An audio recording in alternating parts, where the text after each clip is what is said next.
berita gembira dari Allah jemaah mulia. Allah mengatakan laki-laki yang hebat itu siapa?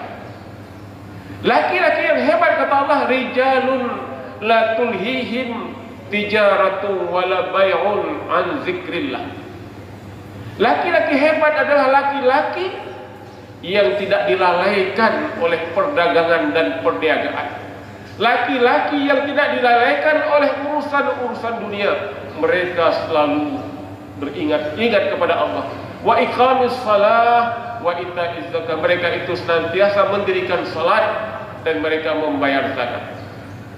Jadi laki-laki hebat menurut Allah jemaah mulia bukanlah jagoan, bukanlah orang yang kuat badannya, bukanlah kata anak muda pria di Samsu.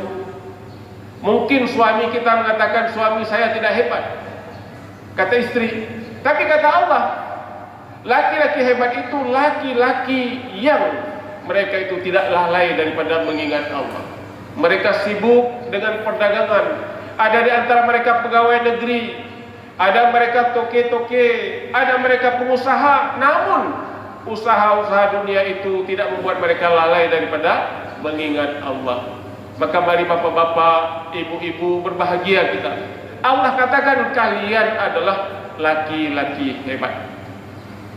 Jadi Allah berjanji, seandainya satu kampung, satu negeri penduduknya beriman bertakwa, Allah turunkan berkah dari langit. Salah satu keberkahan adalah dijauhkan kita daripada penyakit-penyakit berbahaya yang hari ini kembali bangkit katanya. Di seluruh dunia kembali gelombang yang namanya COVID-19 bangkit. Di India Bapak Ibu sekalian, kita harus yakin ribuan orang mati hari ini Pak. Mati karena penyakit taun ini. Ini penyakit taun yang tadi oleh Pak Imam dalam qunut dibacakan Allahumma adfa'an ala wal bala wal fahsya wal munkar wat taun. Jadi penyakit coronanya termasuk penyakit taun, menyebut bahasa Aceh taun. Penyakit wabah ya, atau hari ini dikenal dengan istilah pandemi yang korbannya ribuan orang. Jadi insya Allah, Allah berjanji Pak, Allah berjanji di kampung ini kalau seperti hari ini terus Allah turunkan keselamatan dari langit dan dari bumi. Kemudian yang lebih penting lagi, sebagaimana ayat yang dibaca Pak Imam tadi dalam salat, kita takut dengan corona Pak, tapi mestinya kita lebih takut lagi dengan bala akhirat, azab akhirat, di mana nanti orang-orang akan menyesal. Orang-orang yang akan masuk neraka akan menyesal dalam surah An-Naba yang dibacakan tadi. An-Naba artinya berita besar. Berita besar tentang apa? Tentang dahsyatnya kiamat. Bagaimana kita lihat dalam surah An-Naba ayat terakhir, Allah mengatakan, Inna anzarnakum azaban qariba yawma yanzurul mar'u ma qaddamat yadah wa yaqulul kafiru ya laitani kuntu turaba. Ini Pak, ini ayat terakhir An-Naba. Sesungguhnya apabila orang-orang kafir melihat azab di depan mata mereka, telah terpal telah nampak neraka di hadapan mereka, apa kata orang-orang kafir? Ya Tuhan, alangkah beruntungnya seandainya dijadikan tanah, kami dijadikan tanah. Kenapa kami dijadikan manusia? Seandainya kami dijadikan tanah, tentu kami tidak akan diazab dengan neraka. Jadi orang-orang kafir yang mulia, orang-orang yang akan tamu neraka, mungkin sebagian juga umat Muhammad, karena banyak juga umat Muhammad yang hari ini jemaah mulia lalai, yang mereka mengatakan diri kami umat Muhammad, namun mereka tidak mengerjakan salat. Kita harus yakin, seyakin-yakinnya, kalau ada orang yang mengatakan diri saya umat Islam, saya umat Muhammad, tapi tidak salat Pak, sampai mati tidak pernah salat, pasti masuk neraka. Di dalam Al-Quran surah Al-Mudassir Pak, ada satu neraka yang khusus disediakan bagi orang-orang yang tidak salat. Namanya neraka Saqar. neraka sakar. Apa itu neraka sakar? Neraka sakar, neraka yang dijaga oleh 19 malaikat penjaga. Jadi 19 malaikat yang jaga neraka sakar. Dijelaskan oleh Allah. Kenapa harus 19? Karena begitu dahsyatnya azab neraka ini, perlu dijaga oleh 19 malaikat penjaga. Siapa penghuni neraka sakar? Ma salakakum fi saqar? Qalu lam naku minal musallin wa lam naku nut'imul miskin wa kunna nakhudhu ma'al khaidin wa kunna nukazzibuna biyaumiddin hatta atana al-yaqin. Jemaah mulia, ada 4 golongan yang akan masuk neraka sakar. Dan ternyata bukan orang kafir, Pak. Jadi nanti orang-orang di dalam surga, insyaallah kita mendung, insyaallah kita ini boleh bertanya Pak kepada penghuni neraka sakar. Kita tanya nama di neraka Pak. Burung dalam surga. Insyaallah orang yang masuk surga tidak akan merasakan pedihnya neraka. Jadi orang-orang di dalam surga boleh bertanya Pak kepada penghuni neraka sakar. Kenapa Bapak, kenapa Anda masuk ke dalam neraka sakar? Mereka akan menjawab, kami ini adalah orang-orang yang tidak pernah salat. Surah Al-Mudaththir Pak, coba baca Pak kalau tidak percaya. Kami ini adalah orang-orang yang tidak pernah salat. Itu yang pertama. Ada kelompok kedua. Kami ini adalah orang-orang yang tidak mau memberi makan orang miskin. Ada kelompok ketiga. Kami ini adalah orang-orang yang lalai waktu hidup di dunia, selalu mengerjakan pekerjaan sia-sia. Buat kamu selama di dunia, mohon maaf Pak. Peh bate. Gara-gara mainnya kamu hana sembahyang. Azan berkumandang dari kiri dari kanan, kami tidak peduli. Ada kelompok lain mengatakan kami ini adalah orang-orang yang mengatakan tidak ada hari kiamat. Maka kami dimasukkan ke dalam neraka sakar. Jadi neraka sakarnya Bapak Ibu sekalian, kon tempat Yahudi, kon tempat Nasrani, kon tempat Abu Lahab dan Abi Jahal. Tetapi barangkali nah tempat katanya orang Islam yang tidak mengerjakan salat. Nauzubillah, summa nauzubillah. Jadi insyaallah kita istiqamah Bapak Ibu sekalian sampai akhir hayat seperti hari ini, insyaallah Allah jauhkan kita dari azab neraka sakar. Jemaah yang mulia, orang-orang yang di dalam neraka, jemaah sekalian, azabnya dari hari ke hari semakin dahsyat. Hana azab Allahnya ho singo ho kurung atau saban sampai tidak ada apa. Azab di dalam neraka itu makin hari makin berat Pak. Kita tidak bisa bayangkan. Dan jangan pernah ragu jemaah mulia. Apa doa-doa orang dalam neraka Bapak Ibu sekalian? Jadi orang dalam neraka berdoa minta kepada Allah. Salah satu doa mereka Pak, ya Allah, kalau boleh kami ingin kembali ke dunia ya Allah, kami ingin bertobat. Tidak mungkin. Najib orang dalam neraka Pak. Najib orang dalam neraka yang mengatakan ya Allah, kalau boleh ya Allah kami kembali dunia, kami ingin bertobat. Kemudian ada juga yang mengatakan ya Allah, nejuk neraka lain mentau ya Allah, jangan neraka ini. Dia pikir neraka lain barangkali lebih ringan azabnya. Jadi inilah contoh-contoh penyesalan. Mereka menyesal yang mulia. Mereka menyesal. Bahkan kata Rasulullah yang mulia, orang-orang yang akan masuk neraka itu mulai merasakannya adalah pada saat di dalam kubur. Karena suasana kubur itu bagi orang beriman adalah suasana syurga. Maka dalam doa adalah Raudatul Jannah, ya Allah jadikan kubur kami berupa taman syurga, bukan jurang-jurang neraka. Karena kubur itu cuma 2 jenis Pak, taman syurga atau jurang neraka. Maka kita adalah doa Ya Allah, jadikanlah kubur kami berupa Raudatul Jannah, bukan berupa jurang-jurang neraka. Jadi azab neraka mulai dirasakan sejak di dalam kubur. Apa doa orang di dalam kubur yang sedang diazab, Bapak Ibu sekalian? Doa orang dalam kubur, ya Allah, segerakanlah kiamat, ya Allah. Segerakanlah kiamat, ya Allah. Siapa tahu azab kiamat itu lebih ringan dari azab kubur. Jadi kepikir leurnya, azab kuburnya sakit dah, ya Allah. Ya Allah, ni pun segera kiamat, ya Allah. Mudah-mudahan azab kiamat lebih ringan. Padahal azab kiamat lebih dahsyat daripada azab kubur. Ini contoh-contoh yang Allah ceritakan dalam Al-Quran. Jemaah yang mulia, orang di dalam neraka tidak akan pernah mati, Bapak Ibu sekalian. Hantar mati antara udip dan mati. Kenapa Allah tidak membuat mati? Supaya mereka terus merasakan azab. Jadi orang-orang dalam neraka akan mohon kepada malaikat-malaikat penjaga neraka.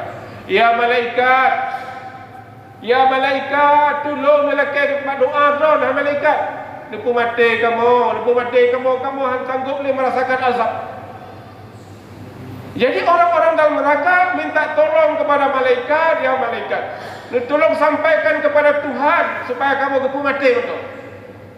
Kapan dijawab oleh malaikat yang mulia? Jadi permintaan orang dalam neraka akan dijawab 40 tahun kemudian, Pak. 40 tahun di akhirat sama dengan 40.000 tahun di dunia. Jadi permohonan orang ini akan dijawab oleh malaikat 40.000 tahun kemudian, yang mulia. Dan apa jawabannya, Pak? Jawaban malaikat, okeylah kalau begitu, kalian akan segera mati. Kau lagi? Jawaban malaikat, kalian tidak akan pernah mati. Sudah menunggu 40.000 tahun, tapi jawabannya mengecewakan. Kalian tidak akan pernah mati. Akibatnya Pak ya. Jadi kita nyonyo harus merinding, harus takut, Pak, ketika orang berbicara tentang neraka. Makanya imam-imam yang paham menangis ketika sedang salat, ketika baca ayat-ayat tentang dahsyatnya neraka. Menangis yang mulia. Kalau orang yang tak paham katakan pakon gemo dalam sembahyang, hana 4 mo dalam sembahyang timo. Seharusnya salat itu memang menangis, Pak, ketika kita bicara baca ayat tentang azab neraka. Jadi kita harus takut yang mulia. Allah ingin kita takut supaya kita serius bertaubat, mohon ampun kepada Allah Subhanahu wa taala. Karena nanti akan terjadi penyesalan yang mulia. Penyesalan itu bahkan dimulai ketika sakratul maut. Dalam ayat yang lain kali Allah. Jadi banyak sekali ayat-ayat seperti ini. Kalla idza balaghatit taraqi wa qila man raq wa dhanna annahu al-firaq wal taffatis saqu bis-saq ila rabbika yawma idzinil masaq. Ini surat kiamat. Nah, tentang surat kiamat. Kata Allah, kalla idza balaghatit taraqi. Janganlah, kata Allah, janganlah baru teringat ingin bertaubat ketika nyawa sudah sampai di kerongkongan. Nyawa katuk barku, sudah terdengar orang baca Yasin di kiri dan di kanan, baru teringat, ya Allah, lun hantam lun sembayang, lun ya Allah tidak peduli dengan fakir miskin, lun ya Allah golong jak wajib pada lun mampu. Pada saat itu baru kita ingin salat. Pada saat itu kita baru ingin peduli orang miskin. Pada saat itu baru teringat menjak wajib. Jangan, kata Allah, jangan tunggu nyawa sampai di kerongkongan baru teringat ibadah, baru teringat mohon ampun. Wa qila man raq. Pada saat itulah Allah bertanya, hai orang yang sedang sakratul maut, siapa yang bisa menolongmu sekarang? Katanya kamu orang hebat, katanya kamu orang kaya, katanya kamu raja. Siapa yang bisa membantumu sekarang? Ditanya oleh Allah. wa dhanna annahu al-firaq. Dan pada saat itulah kita baru sadar, ya Allah, sebentar lagi saya akan berpisah dengan istri saya yang cantik. Sebentar lagi akan berpisah dengan suami saya yang gagah. Sebentar lagi akan berpisah dengan anak-anak saya yang pintar-pintar. Sebentar lagi saya akan berpisah dengan harta yang selama ini saya agung-agungkan. Dan ya Allah, begitu banyak dosa hamba. Ini akan terjadi, jemaah mulia. Ini akan terjadi bagi orang-orang yang waktu di dunia lalai daripada mengingat Allah. Maka mari uronyo kita sadari, alhamdulillah kita sudah sadar Bapak Ibu. Tapi kita tetap minta doa, ya Allah, jadikan kami orang-orang yang istiqamah ya Allah sampai akhir hayat. Jadi dalam doa Pak. Jadi uronyo alhamdulillah kita kata dupa pentingnya salat berjamaah. Kita tahu bagaimana perintah Allah puasa. Kita minta doa, ya Allah, jadikan kami yakin ya Allah, seyakin-yakinnya sampai kepada sakratul maut. Jangan dulu Allah, baik sampai Allah akhir hayat kamu tergelincir ya Allah. Kami terpengaruh dengan godaan-godaan ya Allah. Karena banyak kejadian Bapak Ibu sekalian. Na urang rojeh taat. Ada orang dulu ustaz, ada orang dulu kiai, tapi karena godaan-godaan dunia, akhirnya mereka keluar dari agama Allah, bahkan menyesatkan orang lain. Berapa banyak Bapak Ibu sekalian? Hanya jaminan Pak, tidak ada jaminan seorang hamba yang di awalnya taat sampai akhir hayat. Sebaliknya, ada orang yang dulu kafir, dulunya anti Islam, dulunya benci dengan Allah, hari ini menjadi pemeluk agama Allah. Jadi makanya perlu kita minta, ya Allah, banyak doa Bapak Ibu, banyak doa Pak. Salah satu doa, Allahumma inni a'udzubika minal azabil qabri wa minal azabin nar wa minal fitnati mahya wa mamat wa minal fitnati masihid dajjal. Ya Allah, saya minta perlindungan-Mu ya Allah dari azab kubur. Saya minta perlindungan-Mu ya Allah daripada azab neraka. Ya Allah, lindungi kami, ya Allah, lindungi kami ya Allah dari fitnah. Fitnah selama saya hidup. Apa fitnah Bapak Ibu? Fitnah yang dimaksud adalah fitnah agama. Baik sampai ya Allah tertarik dengan agama lain ya Allah. Jangan sampai saya ya Allah masuk agama lain. Kemudian wa fitnati mamat. Ya Allah, jangan sampai anak saya, keturunan saya, cucu saya masuk kepada agama lain ya Allah. Itu fitnah setelah kita mati. Kemudian lindungi kami ya Allah daripada fitnah dajjal. Jadi katanya orangnya jemaah mulia pakon don menjaga masjid. Pakon Bapak Ibu hadiri masjid karena kita ada Allah beri kekuatan iman. Kita terus minta ya Allah, beri terus kekuatan iman kepada kami ya Allah. Kemudian doa lain, Allahumma a'inni ala zikrika wa syukrika wa husni ibadatik. Ya Allah, saya minta tolong ya Allah, mudahkan saya berzikir kepada Engkau, mudahkan saya bersyukur kepada Engkau ya Allah, mudahkan saya beribadah dengan baik ya Allah, punya sembahyang-sembahyangnya berjamaah. Mudahkan kami bangun tengah malam salat tahajud. Mudahkan kami bersedekah. Mudahkan kami pergi umrah dan haji. Nyatalah kedulung Allah yang mulia. Jadi kita ini lemah. Makanya kita minta tolong kepada Allah. Apalagi ini di bulan Ramadan Bapak Ibu sekalian. Bulan terbaik untuk kita mohon ampun. Bulan terbaik kita bertobat. Bulan terbaik kita minta apa saja kepada Allah. Maka Allah katakan, وَإِذَا سَأَلَكَ عِبَادِي عَنِّي فَإِنِّي قَرِيبٌ أُجِيبُ دَعْوَةَ الدَّاعِ إِذَا دَعَانِ فَلْيَسْتَجِيبُوا لِي وَلْيُؤْمِنُوا بِي لَعَلَّهُمْ يَرْشُدُونَ. Kata Allah, hai Muhammad, seandainya ada orang bertanya di mana aku, kata Allah, menyona urang tanya 4 lun betul Allah, katakanlah aku ini sangat dekat dengan hamba-hambaku. Seandainya hambaku bermohon doa, Seandainya hamba aku meminta, pasti aku kabulkan doa-doa mereka. Jadi kepegangan Allah jemaah mulia, menyo hamba don bermohon meminta, apalagi di bulan Ramadan, pasti aku kabulkan doa mereka. Allah ada kepegang doa apa? Berarti doa apa saja Pak? Boleh Bapak Ibu minta doa, ya Allah lebih kamu kemudahan rezeki ya Allah. Ya Allah lepupulih lun ya Allah yang sakit. Lepupulih mak lun yang sakit, ayah lun yang sakit. Namun di antara doa-doa itu Bapak Ibu, doa yang paling Allah suka adalah doa mohon ampun. Ya Allah, ampuni kami ya Allah. Ampuni saya ya Allah. Ampuni orang tua saya ya Allah. Itu doa yang paling Allah suka Pak. Jadi kita yang mengaku ledesya dengan Allah, banyak kesalahan dengan Allah, dan kita minta ampun kepada Allah. Inilah doa yang paling Allah suka dan pasti Allah terima.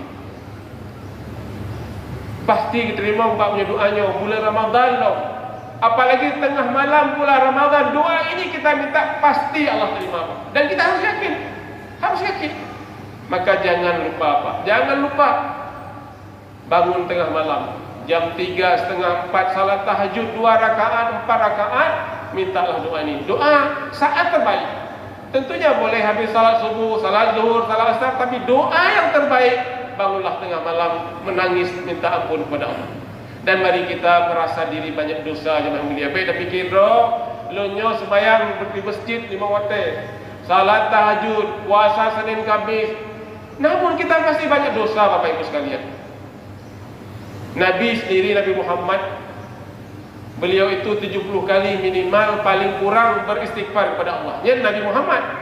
Maka belum katanya, maka kepada Allah, ya ayyuhalladzina amanu tubu ilallahi taubatan nasuha. Coba perhatikan ayat ini Bapak Ibu sekalian, surah At-Tahrim ayat 6. Hai orang-orang beriman, bertobatlah kepada Allah dengan taubat nasuha. Orang beriman kanyonya Pak, orang sembahyang 5 waktu, orang puasa, orang tidak berzina. Namun kata Allah, hai orang beriman, bertobatlah kepada Allah dengan taubat nasuha. Jadi taubatnya bukan mesti bagi orang kafir, bukan mesti bagi penjudi, bagi perampok, bagi peminum khamar. Taubat ini juga kepada kita orang beriman yang mulia. Walaupun katanya hana tabubur desa-desa rayo, kita tidak mengerjakan dosa besar Pak, mungkin dosa kecil tiap hari kita buat. Karena kata Rasulullah, tidak ada dosa kecil kalau tiap hari dibuat tanpa istighfar. Menyerti urut dan bubur dosa-dosa kecil tanpa istighfar, lama-lama akan menjadi tumpukan-tumpukan dosa. Sebaliknya tidak ada dosa besar kalau diiringi dengan taubat. Maka kele net tayo nyamun, urang cik tayo nyamun, desa jaro, desa kaki, desa bibi, desa mata, begitu. Jadi dosa kita ini boleh jadi dengan tangan Pak, tidak sadar kita melakukan kezaliman terhadap orang lain, atau mengambil yang bukan hak. Dengan kaki barangkali kita melangkah ke tempat-tempat yang dilarang, mata kita melihat yang dilarang, apalagi bibir kita tiap hari barangkali mengucapkan kata-kata kotor, kata-kata yang tidak dibolehkan oleh Allah. Maka mari kita sadari ya, kita ini selalu buat dosa. Jangan pernah bilang saya ini kan tidak berdosa. Nabi Allah pun pernah berbuat dosa aja mulia. Ya. Nabi Adam pernah buat salah, Nabi Musa pernah buat salah. Nabi Muhammad memang tidak ada riwayat berbuat salah, tapi ada satu ditegur Allah. Pajar Nabi Muhammad ditegur oleh Allah. Jadi waktu itu Nabi Muhammad sedang berdakwah kepada Abu Lahab, Abu Jahal, tokoh-tokoh Quraisy. Berharap Nabi Muhammad supaya orangnya kita mau Islam. Tiba-tiba tu sira orang buta, orang Islam ka buta, orang buta. Orang buta yang namanya Abdullah bin Umi Maktum. Ini orang buta ini Islam, Pak. Beliau ini mau belajar agama kepada Rasulullah. Tapi Rasulullah merasa terganggu, sehingga gonya agak begeh lucu. Tengok kepada hamba Nabi Lahab tu Abdullah bin Maktum.